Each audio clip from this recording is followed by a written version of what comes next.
Hi, welcome everybody. I'm Jennifer. I'm Chanmi. I'm Michelle. So today, let's talk about the many roles of teachers. Name as many as you can in 10 seconds. Go. Mentor, collaborator, Nurse, planner, counselor, banker, data analyst. CSI police interpreter. That's a good one. Tier dryer, hugger. Yeah. Yeah, that's amazing. The list goes on and on and on. Mm-hmm. So I could go on and on. Yeah, we could. Chaperone, travel agent, gardener. Travel agent, right? Yeah. Right. So one of the roles that I think gets overlooked a lot is, well, maybe not overlooked, but maybe isn't the first one that comes to mind is a teacher as a leader. I think it's just sort of assumed we're all leaders in our classrooms. But what about teachers as school leaders? So that's our segment today. It's a labor of love. It is a labor of love for sure. So do you mean the people who come early or stay late and go to the extra meetings? Are those the only people we're talking about? Is that what you're talking about? Or the ones that have so many years of experience? Yeah, I think a lot of new teachers, maybe don't see themselves as leaders in their school because they're like, oh, you have to have an X number of years of experience before you can be considered a teacher leader, or you have to have this, specialize in a particular area or something like that. That's not true, though. Right. That's not true.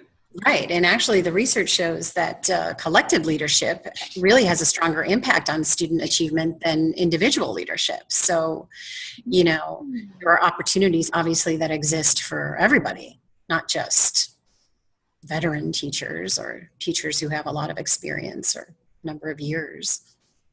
Okay. So let's say that I'm a brand new teacher and I've got a lot going on because I'm still figuring out how to plan lessons and manage the classroom and get all the materials ready and all the other things that just come up as a teacher. So, and there's no spot on the committees because they were filled at the end of last year before I was there, and I'm not old enough to have time. So how can I be a leader? How can I show that I've got a lot of value to add to the school? Well, there are some formal roles with responsibilities, but really the new teacher can think about those less formal ways that they can be leaders, and it's all about how they interact with their peers. But it's really, I think what we sometimes forget as teachers is that just who we are, our talents and our interests, that is knowledge and experience that we can capitalize and bring into our classroom.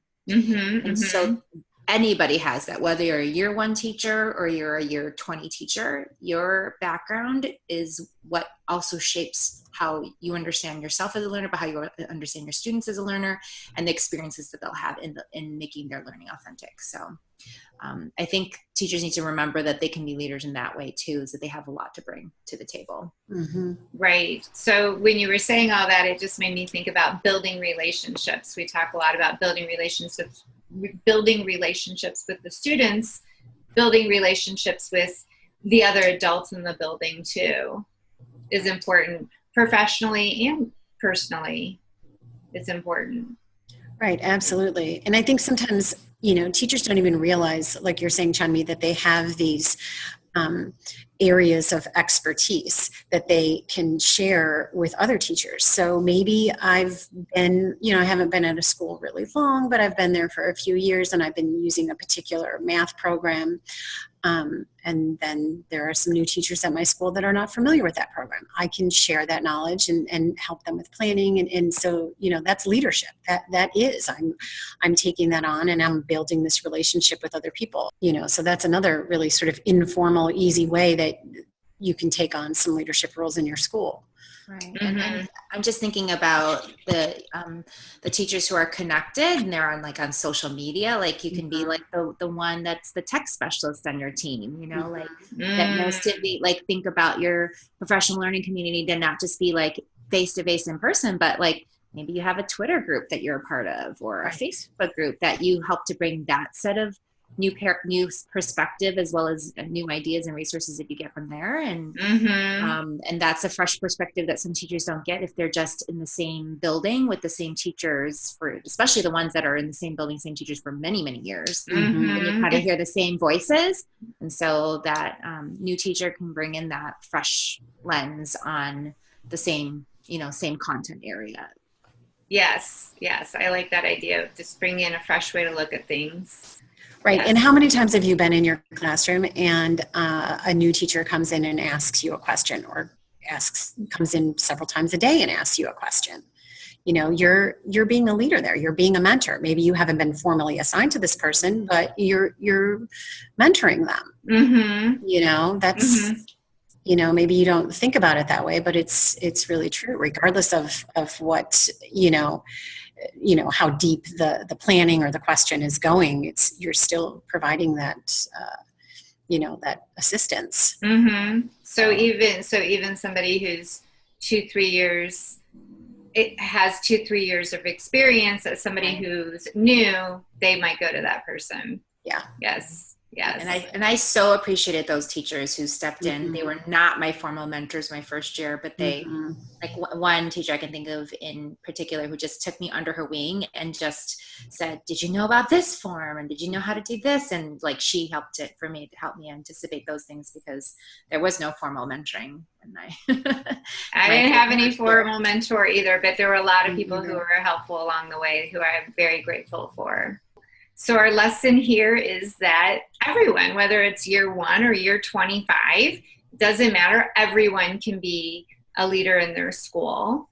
And then if we loop back to what you said at the beginning, if I remember correctly, that when teachers are leaders, then they're also learning, and then they're helping to influence other teachers. And then we know that all that just improves student learning. Yeah. We know that. Definitely. All this, it's only all good. Yes. Well, I've got a strategy that gets the W for the day. Oh yeah, we like to give away a goodie. Yes. What'd you come up with for today? Well, this one is, I love this because of the flexibility of it. And it's a simple one. It's just book buddies. We've all done it. Lots of ways to do it. So many ways to set it up. Could be with another class in the same grade level. It could be across grade levels. Could be across subject areas. Could be weekly, monthly, quarterly. You can set it up however you want. But the benefits for the student are, obviously they get the peer mentoring and building relationships, lots of social interaction, not to mention the reading support.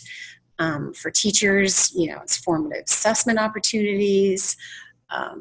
Again, building relationships, lots of opportunities for collaboration with other teachers and planning and influencing best practice at your school. Yeah, I think it's just like a great way, especially if you're newer to the community, to be able to just start getting to know your team members. Yeah. It's just a fun way to get your class together. And sometimes the students don't get to know each other well outside their own classroom. So it's a nice way to have that build a school community. Definitely. It is nice. I've tried it a few different ways, and it's always been positive. The kids love it. Kids love it. They do.